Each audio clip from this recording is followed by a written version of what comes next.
Bismillahirrahman Bismillahirrahmanirrahim. Assalamualaikum warahmatullahi wabarakatuh. Alhamdulillahirrahmanirrahim. Allahumma salli ala Muhammad wa ala alihi wa sallim ajma'in. Para pemirsa dakwah Sulbar yang sangat berbahagia. Kita jumpa lagi di sesi pada malam hari ini, sesi ketiga terkait dengan pesan-pesan menggugah. Dan insya Allah pada malam hari ini kita akan membawa tema kembalikan barang kepada pemiliknya. Oke, untuk pemateri kita pada malam hari ini tetap sama, pemateri tetap, yaitu Al-Ustadz Zulkarnain SPDI MSI. Eh, Mohon maaf karena kita ada sedikit gangguan teknis sehingga kemudian kita agak telat memulai. Untuk mengefektifkan waktu yang ada, saya silakan kepada Ustadz membahas tema kita pada malam hari ini dan semoga memberikan pencerahan buat para pencinta dakwah Sulbar. Saya silakan Ustadz. Baik, terima kasih. Bismillahirrahmanirrahim. Assalamualaikum warahmatullahi wabarakatuh.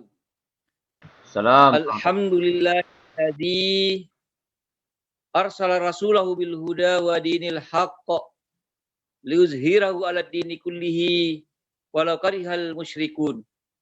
Asyhadu an la ilaha illallah wa la syarikalah wa asyhadu anna Muhammadan abduhu wa rasuluh. Allahumma salli wa sallim ala sayyidina Muhammadin wa ala alihi wa ashabi ajma'in. Kaum muslimin yang sama dimuliakan oleh Allah Subhanahu wa taala, pemirsa yang berbahagia, tak henti-hentinya kita ucapkan puji syukur kehadirat Allah Subhanahu wa taala atas segenap limpahan rahmat dan nikmat yang Allah berikan kepada kita. Doa kita semoga amal ibadah kita senantiasa diterima di sisi Allah Subhanahu wa taala. Kemudian salawat dan taslim kita kirimkan kepada Nabiullah Muhammad sallallahu alaihi wasallam yang dengan kehadiran beliau di muka bumi ini menyampaikan wahyu, menyampaikan Al-Qur'an sehingga terangkat derajat umat manusia. Pemirsa yang sama dimuliakan oleh Allah Subhanahu wa taala, pada kesempatan ini saya akan membawakan tema yang berjudul serahkan barang kepada pemiliknya. Sebelum masuk kepada persoalan inti, saya akan bercerita tentang riwayat yang disampaikan oleh Anas bin Malik radhiyallahu anhu. Beliau bercerita bahwa sewaktu Abu Talha mempunyai anak yang sementara sakit demam panas, kemudian ragu-ragu beliau untuk berangkat bisnis atau berdagang. Tapi akhirnya dengan persetujuan istrinya berangkatlah beliau. Di hari kepulangan atau kedatangan Abu Talha datang dari berbisnis, ternyata anaknya ini meninggal dunia. Kemudian istrinya yaitu Ummu Sulaim berkata kepada segenap keluarganya, kepada famili-familinya, beliau berkata, jangan kalian menceritakan tentang peristiwa anaknya Abu Talha ini kepada beliau sebelum saya sendiri yang menceritakannya. Kemudian Abu Talha datang dan istrinya Ummu Sulaim segera menyambutnya, kemudian menghidangkan makanan istimewa pada malam itu. Maka makan dan minumlah Abu Talha. Setelah makan, Abu Talha bertanya kepada istrinya, bagaimana kondisi anak kita? Kemudian Ummu Sulaim menjawab, huwa askanu. Dia sekarang ini lebih tenang. Anak kita ini kondisinya lebih tenang. Setelah itu Ummu Sulaim mengajak Abu Talha bercanda sehingga akhirnya sampai kepada persetubuhan.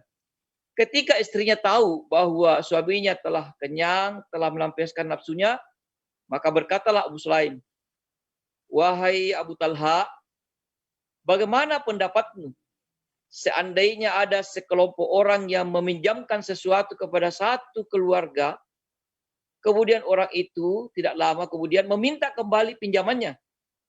Apakah pantas keluarga itu menolak atau menahannya? Kemudian Abu Talha menjawab, tidak pantas. Kemudian Ummu Sulaim, istri Abu Talha berkata, kalau begitu relakan putramu. Karena sesungguhnya dia putramu itu sudah meninggal. Abu Talha marah-marah, saya berkata, kenapa kamu diam? saja sejak tadi sehingga saya bergumul denganmu, barulah kamu memberitahukan tentang anak kita. Kemudian Abu Talha pergi keesokan harinya menemui Rasulullah SAW serta menceritakan apa yang telah terjadi. Kemudian Rasulullah SAW lantas bersabda, Barakallahu fi lailatikuma. Jadi waktu diceritakan bahwa anaknya Ummu Sulaim itu meninggal, kemudian saya menggaulinya, kemudian Rasulullah tidak mengolok-olok tetapi langsung mendoakan Abu Talha dan istrinya. Barakallahu fi lailatikuma. Jadi berkah Allah, semoga Allah memberkahimu pada kejadian malam itu untuk kalian berdua. Atau di hadis yang lain mengatakan, Allahumma barik lahuma. Ya Allah, berikanlah berkah kepada keduanya. Sehingga tidak lama kemudian hamillah Ummu Sulaim dan melahirkan anak laki-laki yang diberi nama Abdullah bin Abu Talha. Kemudian ada kisah lain yang sangat menarik, yang tidak kalah menariknya dengan kejadian ini, yaitu seorang wanita dari Bani Dinar, suaminya berangkat pergi berperang pada perang Uhud. Saudara laki-lakinya, juga anak laki-lakinya yang sudah menginjak remaja, ikut berangkat pada perang Uhud. Nah, setelah kaum muslimin pulang, jadi waktu di perang Uhud itu kaum muslimin mengalami kekalahan. Disitulah meninggal Hamzah bin Abdul Muthalib, kemudian Mus'ab bin Umair itu meninggal. Termasuk ketiga anggota keluarga perempuan Bani Nadir ini, suaminya, saudara laki-lakinya, anak laki-lakinya, itu meninggal semua. Kemudian diberitahulah bahwa ketiga keluargamu itu telah meninggal dunia, sudah syahid di bidang perang. Kemudian dia tenang-tenang saja, tidak ada ekspresi yang sedih. Kemudian banyaklah orang melakukan belasungkawa kepadanya. Dan setelah itu nampaklah Rasulullah dalam rombongan orang yang pulang, orang-orang yang berjihad, pulang dari perang jihad itu, kemudian dia bergembira, kemudian dia mengatakan bahwa semua musibah, semua masalah yang menimpa saya itu kecil, asalkan saya melihat Rasulullah SAW dalam keadaan selamat. Jadi dari sinilah kita melihat bahwa ada dua peristiwa pada malam hari ini yang saya angkat dari kisah perjalanan para sahabat Rasulullah SAW yang telah ditempa dengan keimanan. Di sini kita menjadi tanda tanya, kenapa Ummu Sulaim begitu tegar menghadapi persoalan pada saat di mana anaknya meninggal dunia, kemudian dia begitu tenang menghadapi persoalan itu. Nah, ternyata apabila kita lihat ayat-ayat yang ada di dalam Al-Quran, di situ kita temukan berbagai ayat yang bisa mengokohkan keimanan kita. Yang pertama, Allah Subhanahu wa taala berfirman di dalam surah Al-Jumu'ah ayat 8, "Qul innal mautal ladzi tafirruna minhu fa innahu mulaqikum." Qul, katakanlah, sesungguhnya kematian al-maut yang kamu lari daripadanya, maka sesungguhnya kematian itu akan menemui kamu. Yang kedua, surah An-Nisa ayat 78, Allah Subhanahu wa taala berfirman, "Aina ma takunu yudrikumul maut walau kuntum fi burujim musyayyadah." Di mana saja kalian berada, kematian akan mendapatkan kalian, kendati pun kamu berada dalam benteng yang tinggi lagi kokoh.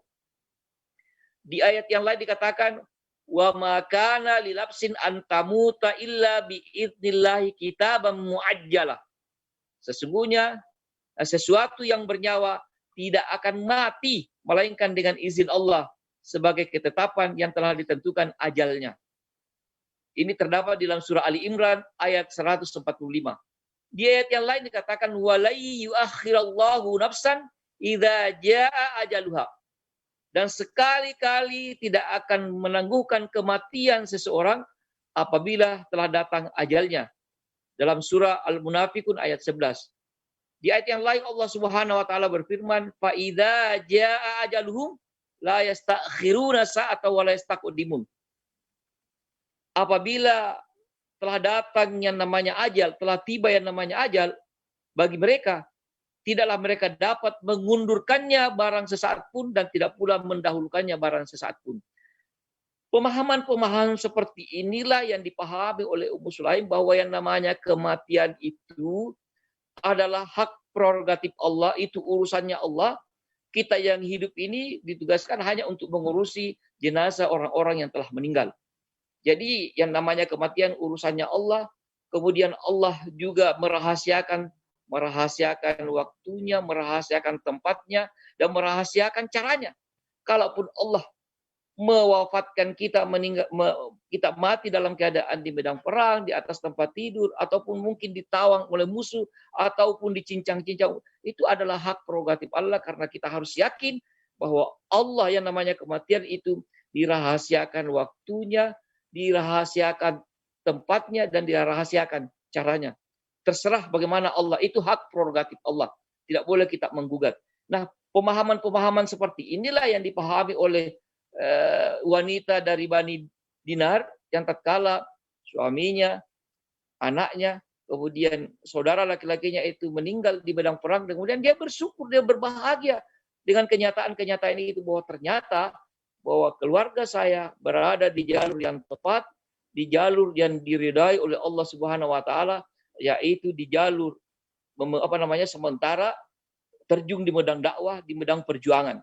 Jadi ini yang perlu kita pahami. Kalau saudara kita, kalau keluarga kita berada di jalur yang tepat, di jalan yang telah diridai oleh Allah Subhanahu wa taala, seperti di medan juang, di medan jihad, ataupun di di medan dakwah, maka apapun yang menimpa kita, kita serahkan kepada Allah, dan kita harus berbahagia dengan kenyataan-kenyataan yang telah menimpa kita. Inilah yang perlu kita pahami secara mendasar, bahwa ini semua pula yang dipahami oleh para pejuang-pejuang di masa Rasulullah Sallallahu Alaihi Wasallam. Pemirsa yang sama dimuliakan oleh Allah Subhanahu Wa Taala. Kita juga telah mengetahui, memahami bahwa Rasulullah Sallallahu Alaihi Wasallam berpesan kepada kita, ad-dunya sitnul mu'mini wa jannatul kafiri. Bahwa dunia adalah penjara bagi seorang mukmin dan surga bagi orang-orang kafir. Dalam menanggapi hadis ini, Imam Nawawi mengatakan bahwa setiap mukmin itu dipenjara dan dilarang di dunia ini dari kesenangan-kesenangan dan syahwat-syahwat yang diharamkan dan dibenci oleh Allah Subhanahu wa taala. Yang kedua, dia dibebani, bahwa kaum muslimin, orang-orang beriman itu dibebani untuk melakukan ketaatan yang sangat berat. Yang ketiga, jika dia meninggalkan dia akan beristirahat, atau apabila dia wafat, atau dia mati di medan jihad, dia akan beristirahat dari hal ini, dan dia akan berbalik kepada apa yang dijanjikan oleh Allah berupa kenikmatan abadi dan kelapangan bersih dari cacat. Yang keempat, orang-orang kafir, dia hanya akan mendapatkan dari kesenangan dunia yang dia peroleh, yang jumlahnya sangat sedikit dan bercampur dengan kesusahan dan penderitaan. Yang selanjutnya, apabila dia telah mati, jadi orang-orang pejuang itu, pengemban dakwah, dia akan pergi menuju kebahagiaan yang telah dijanjikan oleh Allah, sementara orang-orang kafir, dia akan menuju siksaan yang abadi dan penderitaan yang selama-lamanya. Oleh sebab itu Rasulullah Sallallahu Alaihi Wasallam berpesan kepada kita, wallahi mad dunya fil akhirati illa mithlu ma yaj'alu ahadukum isba'uha hadhihi fil yammi wal yanzur bima tarji. Demi Allah, tidaklah dunia itu dibandingkan dengan akhirat, kecuali seperti salah seorang di antara kalian yang mencelupkan jarinya ke dalam lautan, perhatikanlah jari tersebut kembali membawa apa? Hanya setitik air. Oleh sebab itu dunia itu hanya kecil. Dunia itu kecil bagi kita pengembang dakwah. Oleh sebab itu jangan sampai kita terlena dengan dunia, menghabiskan waktu dengan dunia, kemudian dengan menghabiskan dunia itu kita lupa bahwa sesungguhnya kita akan pulang ke kampung akhirat yang telah dijanjikan oleh Allah Subhanahu wa taala. Kemudian kepada pengemban dakwah, kepada orang-orang yang terjun di medan dakwah, kepada orang-orang yang telah berkecimpung dalam dunia dakwah, saya ingin menasihatkan dengan ayat di dalam surah At-Taubah ayat 111. Ada pesan-pesan yang sangat indah yang ada di dalamnya, A'udzu billahi minasyaitonir rajim. Bismillahirrahmanirrahim. Innallaha ashtara minal mu'minina anfusahum wa amwalahum. Sesungguhnya Allah telah membeli dari orang-orang mukmin dengan diri dan harta mereka. Bi anna lahumul jannah, dengan memberi cash, membayar kontang dengan surga untuk mereka. Yuqatiluna fi sabilillah wa yaqtuluna wa yaqtulun. Mereka berperang di jalan Allah, mereka membunuh atau terbunuh. Wa'dan alaihi haqqan. Maka itulah menjadi janji Allah yang benar, yang hak dari Allah Subhanahu wa taala.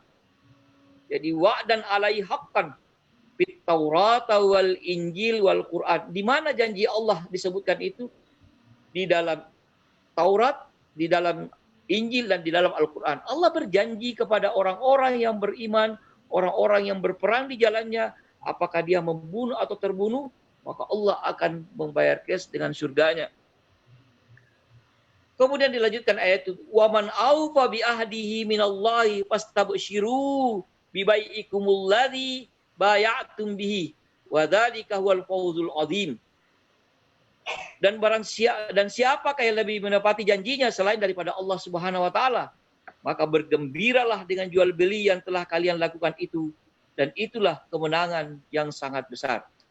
Pemirsa yang sama dimuliakan oleh Allah Subhanahu wa taala. Ayat ini ditujukan Allah kepada para pejuang, orang-orang yang berjuang, orang-orang yang berdakwah, bahwa sesungguhnya Allah Subhanahu wa taala akan membayar cash, akan membayar kontang perniagaan atau jual beli yang dilakukan oleh orang-orang mukmin, di mana Allah Subhanahu wa taala mengatakan innallaha ashtara minal mu'minin anfusahum wa amwalahum. Sesungguhnya Allah telah membeli dari orang-orang mukmin itu diri dan harta mereka, kemudian dibayar dengan surga. Nah, dari pembahasan ini, dari ayat ini kita telah pahami bahwa jika Allah telah menerima barang yang dia beli, yaitu siapa yang barang dibeli dimaksud di sini adalah kita. Tentu dia bebas memperlakukan kita semaunya Allah dan meletakkan kita di tempat yang disukai oleh Allah Subhanahu wa taala. Itu pertama yang harus kita pahami. Kemudian yang kedua, Allah Subhanahu wa taala sah-sah saja menempatkan diri kita di istananya kah, atau di penjara, atau di tempat yang sangat terpencil, atau memakaikan kita baju yang mewah, atau hanya memakaikan baju yang hanya menutup aurat saja, atau menjadikan diri kita kaya, atau menjadikan diri kita miskin, atau menjadikan kita berumur panjang, atau membuat diri kita berumur pendek, atau mati di tiang gantungan, ditangkap oleh musuh, lalu dibunuh atau dicincang. Semuanya itu terserah dari Allah Subhanahu wa taala. Kemudian pesan-pesan Imam Ibnu Qayyim al-Jauziyah, beliau berpesan begini. Siapa yang berleha-leha saat bekerja akan menyesal saat pembagian upah. Nah, beliau berpesan begini. Orang-orang mukmin itu ibaratnya adalah buruh di dunia ini yang mempunyai masa kerja yang tidak lama.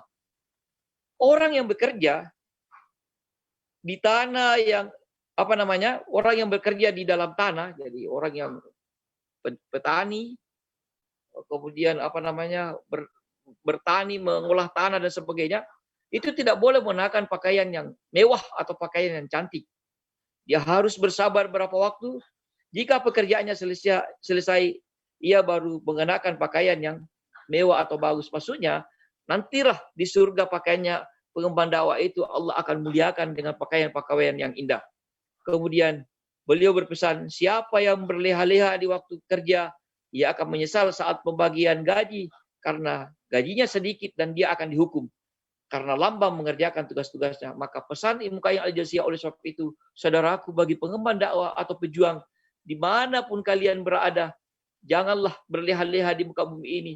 Bekerjalah dengan sangat giat dan keras, karena sesungguhnya kita akan mendapatkan upah kelak di kemudian hari.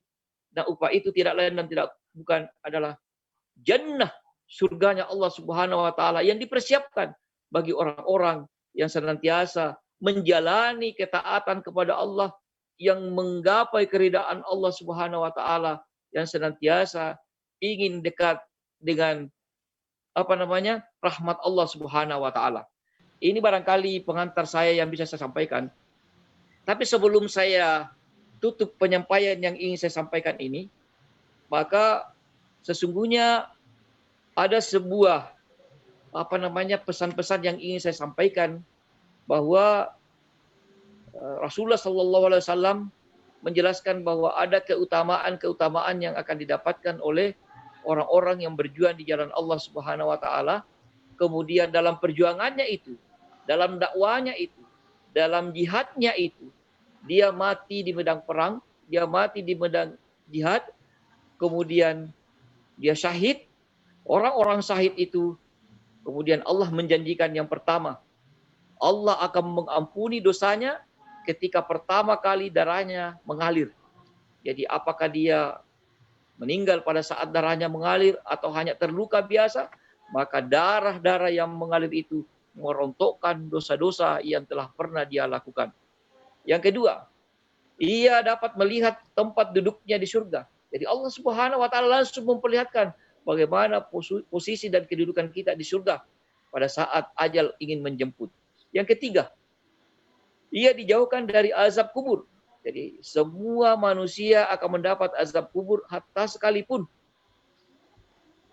sahabat Rasulullah SAW, tetapi dengan rahmat Allah Subhanahu wa taala, para sahabat yang akan mendapatkan sisa kubur itu dinaungi, dilindungi, kemudian ada syafaat dari Rasulullah SAW. Tapi orang-orang yang mati syahid otomatis dijauhkan dari azab kubur. Yang keempat, ia mendapat keamanan tatkala hari kebangkitan. Jadi di saat orang-orang lain itu bersusah payah, peluh dan sebagainya, dia bisa bersantai dengan keamanan yang telah diberikan oleh Allah Subhanahu wa taala kepada saat hari kebangkitan. Yang kelima, di kepalanya ia memakai mahkota kehormatan yang berhias batu rubi yang lebih baik dari dunia dan seluruh isinya. Jadi satu batu rubi itu lebih baik daripada dunia dan segala isinya. Dan batu rubi itu menghiasi mahkota-mahkota yang dipakaikan bagi orang-orang yang mati syahid. Kemudian selanjutnya, ia akan dinikahkan dengan 72 bidadari.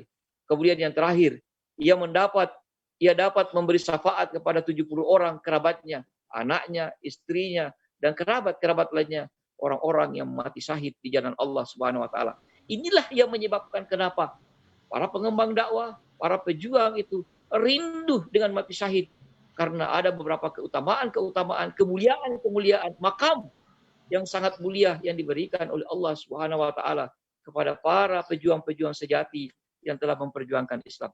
Ini Ustaz yang bisa saya sampaikan pada kesempatan yang singkat ini. Kepada Ustaz.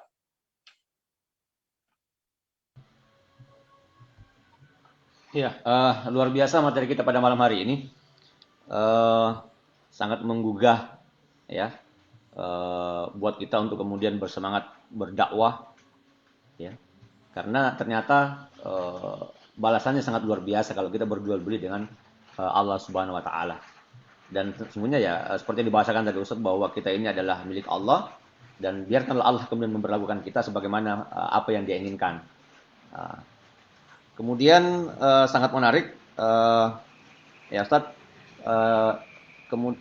terkait dengan pesan kita pada malam hari ini, utamanya untuk para pengemban dakwah ya.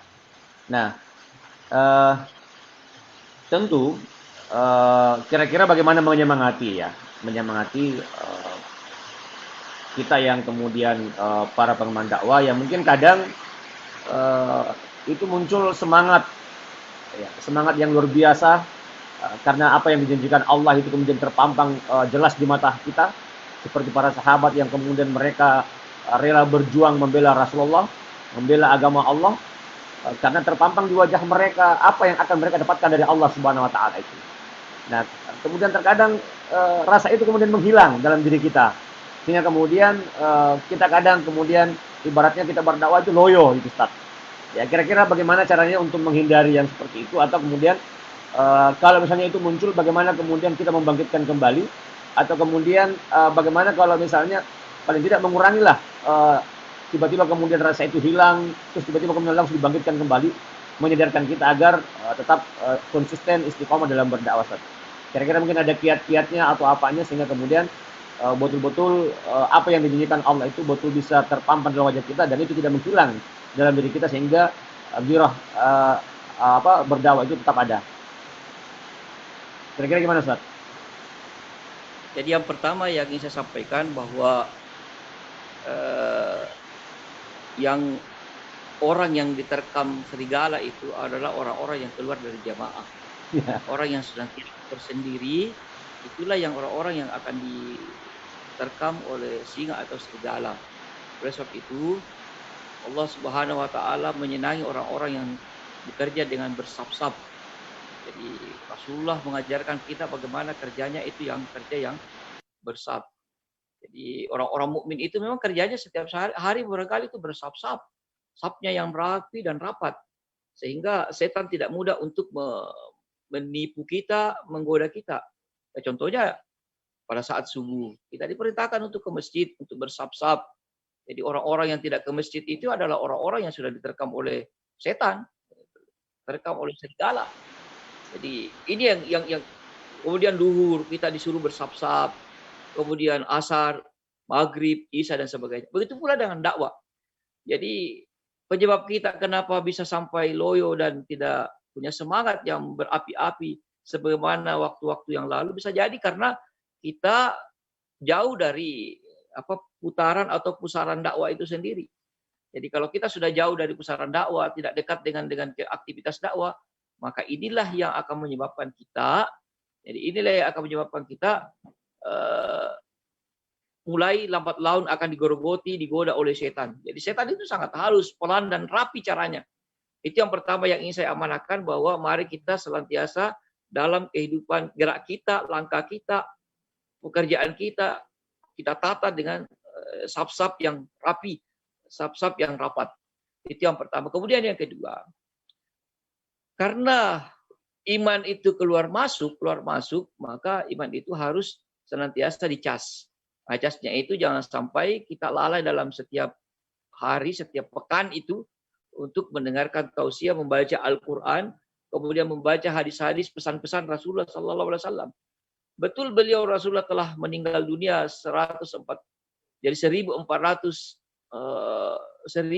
tahun yang silam, tetapi pesan-pesan beliau itu masih hidup di tengah-tengah kita. Itulah yang senantiasa setiap hari kita baca untuk menasihati kita tentang kehidupan akhirat kelak di kemudian hari yang akan kita hadapi.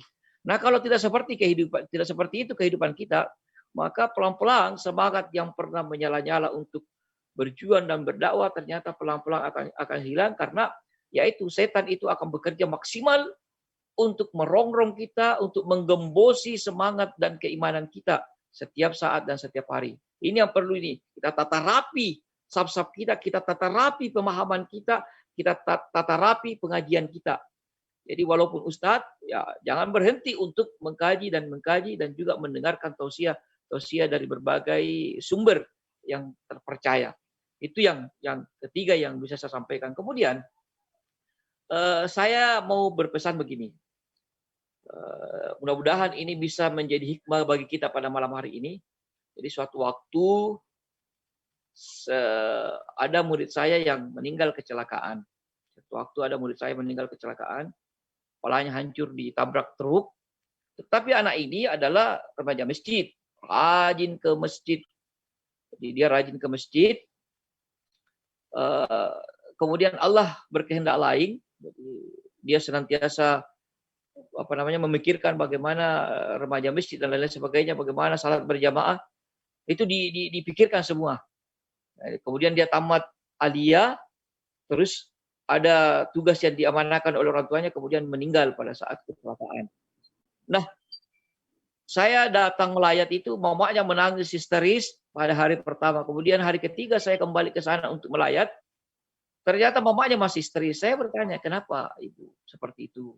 Relakanlah anaknya. Anaknya orang baik-baik, orang yang bertakwa, anak yang saleh. Ternyata dia mengatakan, saya sedih Ustaz karena anak saya mati berdarah. Saya bilang, ada kesalahan pemahaman yang perlu diluruskan dari orang tua ini.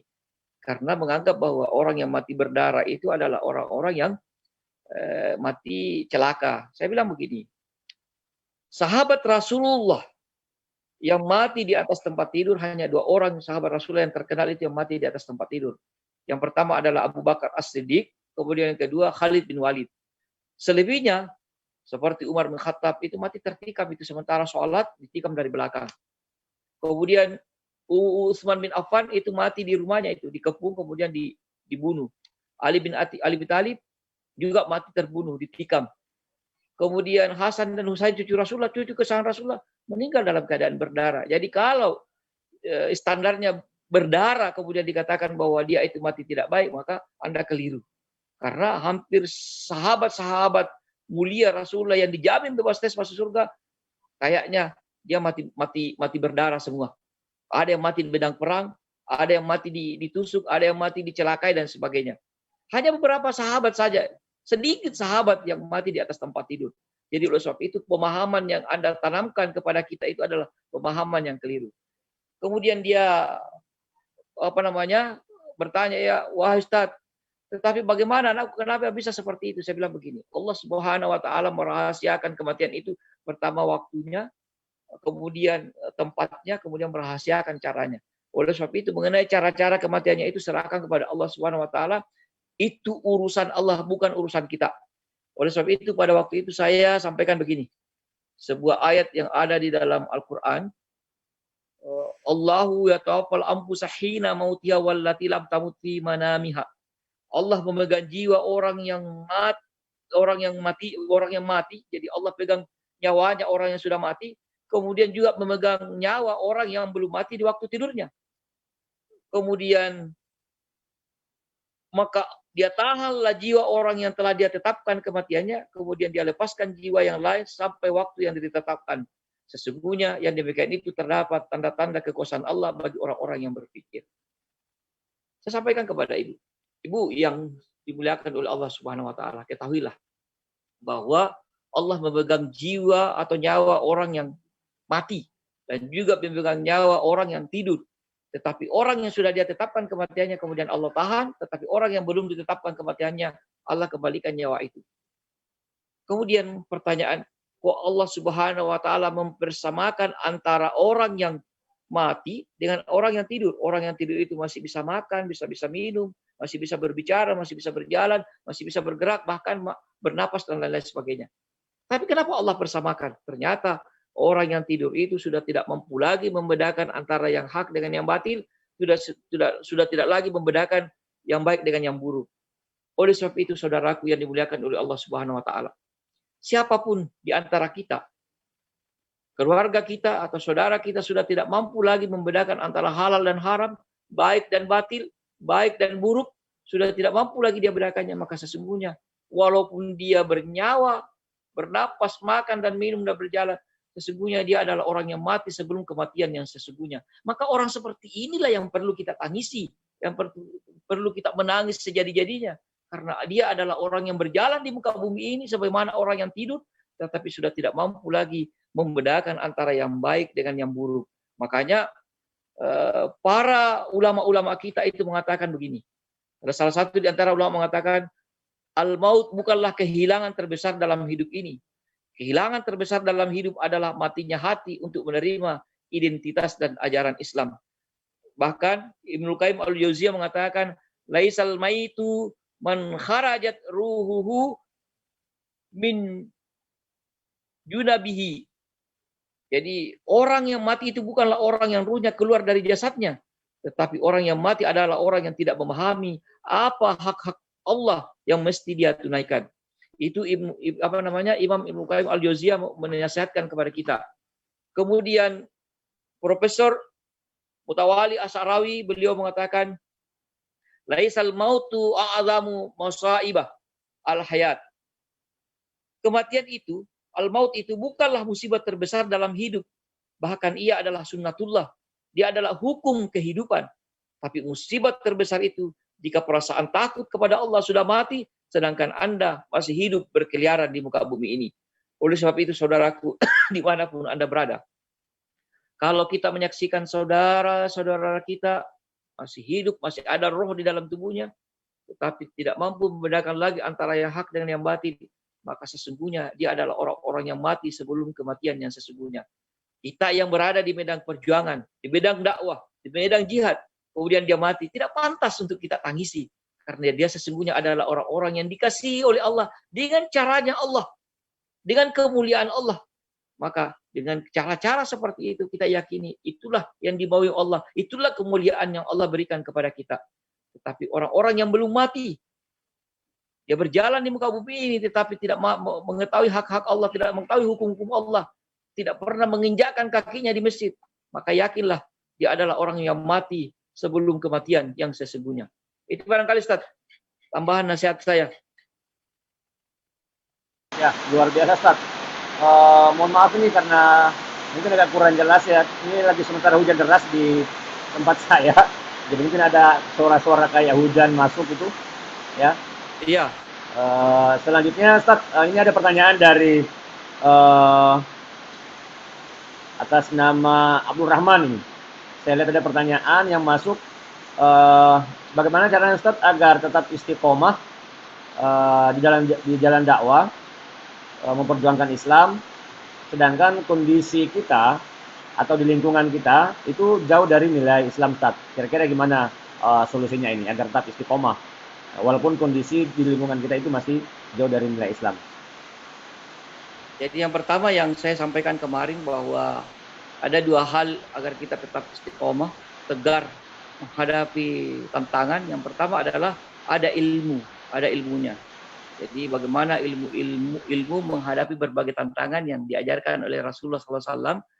Bagaimana kiat-kiat Rasulullah menghadapi berbagai tantangan itu ada di dalam kitab yang saya bacakan kemarin, yaitu Sirah Nabawiyah. Dan di dalam kitab itu ada 4 yang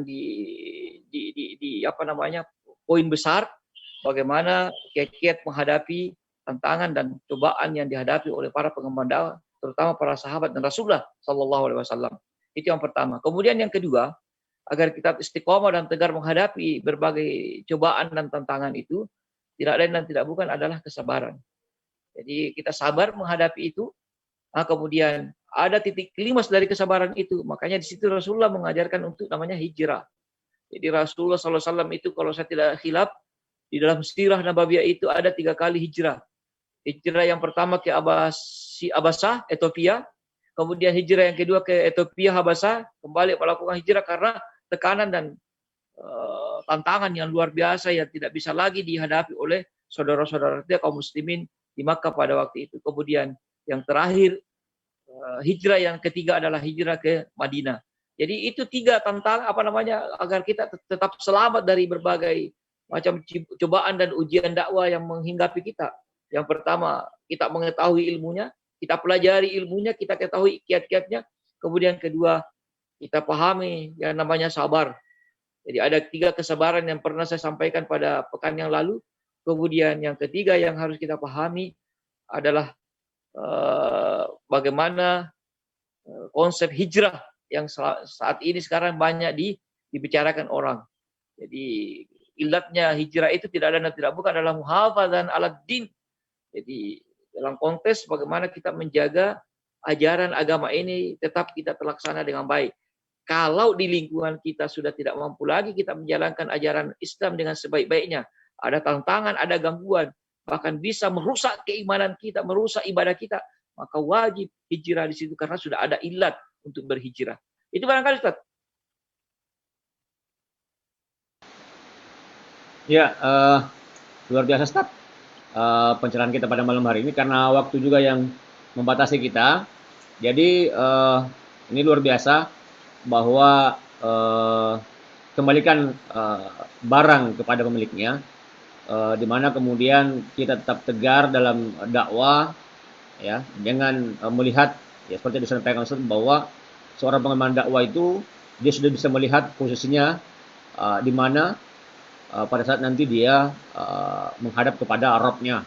Ini sangat luar biasa.